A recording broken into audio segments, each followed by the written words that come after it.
I want to say thank you very much for your support. Since I got this Samsung S95C, the channel has been skyrocketing to the stratosphere. And some of you even dropping big donations. And thanks to that, I've been able to pay off this Samsung S95C already with your support. And let me tell you, thanks to that, this is gonna go to my family because I'm getting another one.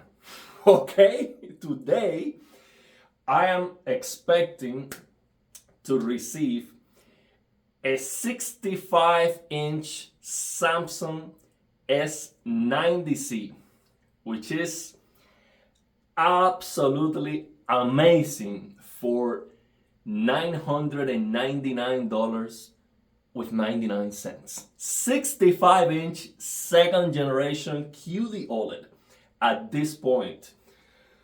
Just think about this. The Sony A95L with the same panel cost right now $3,000. Triple the price. Plus, I can go to the service menu on that Samsung S95C and get it even brighter than the A95L. That is just an absolutely amazing deal.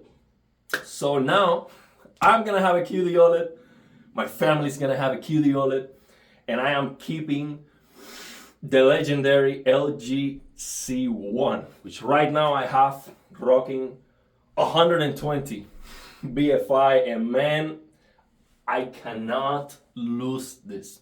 Okay, I was gonna have to, take this upstairs for the family. No way.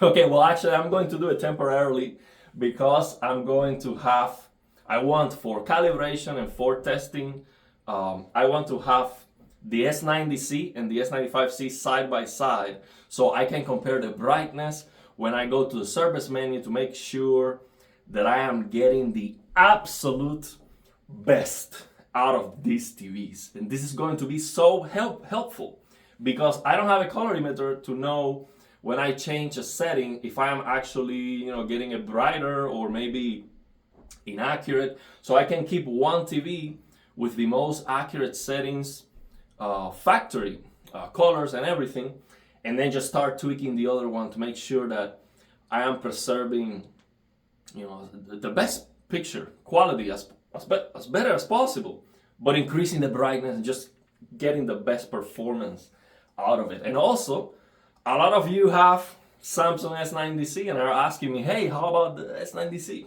What can I do? So stay tuned because we are going to squeeze everything out of this second generation QD OLED. So momentarily, I am going to, actually in 1 hour, the S90C is coming today, bro. Okay? So I'm going to momentarily take the C1 upstairs to have the S90C. I'm probably gonna have it here on the floor so I can have them side by side. And then ultimately I'm gonna have to change this for a smaller one, the one I'm using for the Kuro, because this is too tall already for me. For the share that I use, this is too tall already with 55. So 65 inches is just gonna be way too high, and I don't like to be like, playing like this. I get a pain on the neck. So I like it to be perfectly level with my eyes. So momentarily I'm gonna have that set up for tweaking, calibration, to make some videos, of course. But yeah, at the end, I'm gonna have my C1 here on top of this, and I'm gonna have the S90C 65 inches on the other stand. So yeah, stay tuned. I am very excited, man, because I think that is just an absolute steal. 65-inch QD OLED for $1,000, man. I paid $1,000. Actually, a little bit, no, it was $1,000 exactly for this 48-inch LG C1. And I think it was the best purchase ever, because this channel has been built around the C1. I have like 200 videos about the C1. We squeezed, I mean, as much as we could out of this TV, and it has been absolutely amazing. Of course, I was not very happy with the colors at the beginning, and the BFI, to get it as bright as possible to so it is useful, was not easy at all. But after I figured it out, yeah, I was very happy. Also, I was coming from a very bright plasma TV, which, by the way, I'm going to take that plasma TV down here and I'm gonna put it side by side with the S95C and S90C, even with the service menu tweaks, and let's see how bright that plasma is, because it's absolutely insane that, you know, flickering, improving the clarity 4 times, it is that bright. It's just insane. So I'll do that comparison too. But yeah, at the beginning I was not very happy with the C1, because you have to change the settings a lot, and coming from a plasma, I was missing some color saturation, because the plasmas, they look very, very, very good when it comes to the colors. But yeah, it is still superior on the colors. But yeah, with QD OLED, man, if you ask me, are you happy with QD OLED? Let me tell you this. I bought another one. So that just tells you all. But let me tell you, I was almost convinced that there was no way I was going to keep this for myself. I bought it for the family, okay? And they like it a lot too. So I was also not feeling great to say, okay, now you get the C1. I'm gonna keep the shiny, new, bright, colorful TV for me. So I'm so glad I can actually, let this for them too. So the thing is, I was gonna say, I forgot. The thing is, with this QD OLED, okay, so I was gonna tell you how happy I am actually, and the things that I was not expecting. I was expecting, I'm not going to like at all when I turn off the lights, and then it looks so washed out. It doesn't look black like a real OLED. So a QD OLED is not really an OLED. It's the idea I had about an OLED is this LG TVs that look black, even under lighting conditions. You look at them and it's like a black hole. It's a mirror, but it's fantastic. So these QD OLEDs just look very bad under lighting conditions, but I never experienced them on a completely dark room. So I was blown away with it. Yes, maybe you're losing a little bit of that darkness, even on a dark room, because the TV is so bright that it lights up the entire room. And as soon as you have light, it's not perfectly black. But the thing is, the colors are just incredible, fabulous.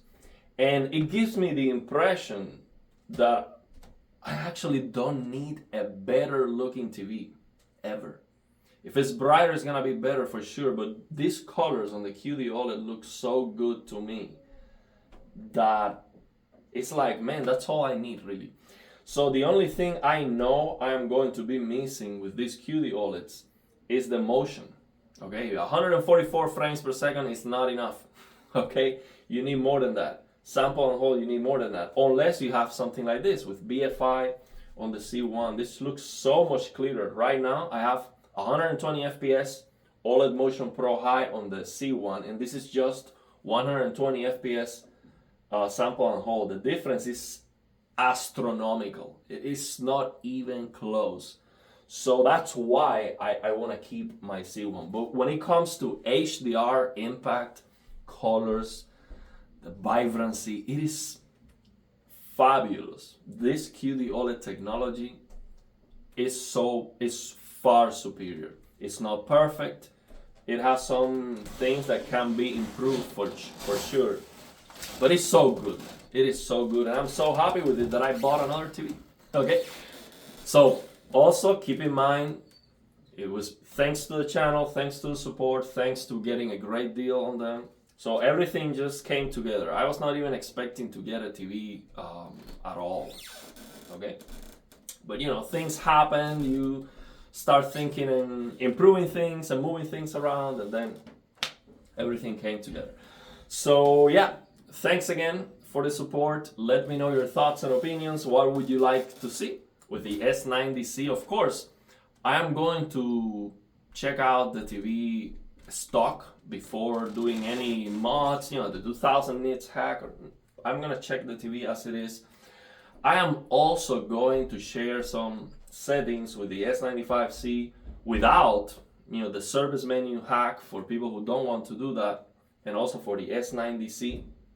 And I'm also going to be checking out the TVs outside of gaming, okay? Just for regular content. The thing is, I almost never watch any regular content at all. And it is difficult to show regular content because you get copyright. So it is difficult to make that kind of videos. But I will share that so I can check out the motion just to watch movies, the motion for, you know, sports, outside of game mode, basically, because it's different. The interpolation is supposed to be better outside of this game motion plus. It's supposed to be better. They have less artifacts and it be smoother too for lower FPS content. So yeah, man, I'm so happy. So thank you very much for your support. Let me know your thoughts and opinions, and if you have any questions. And of course, I'm gonna do unboxing. Okay, so this time, you know, I hope I don't forget the 4 screws. So I'm gonna do an unboxing, and hopefully it goes a lot faster and a lot smoother because I have the recent experience with the S95C, and I'm gonna give you my first impressions to see how much more dimmer it is in comparison with the S95C with the hack. See how much the difference is, to see if it is even worth for you to risk doing that on your S90C. Maybe it's not gonna be a big difference. I think it will. Yeah, it's like 100 nits more full screen and like 800 nits more peak brightness. So that's kind of a big difference. So yeah, I will do the same. I will give it the same treatment as I did to the S95C, and I will compare that with the S95C also in the future with the C1 once I have them back together. And I'm also going to take downstairs the Panasonic plasma TV. I will also compare that. So, but yeah, let me know if you have anything in mind that you would like me to check out or compare, any ideas, anything you want, let me know. So yeah,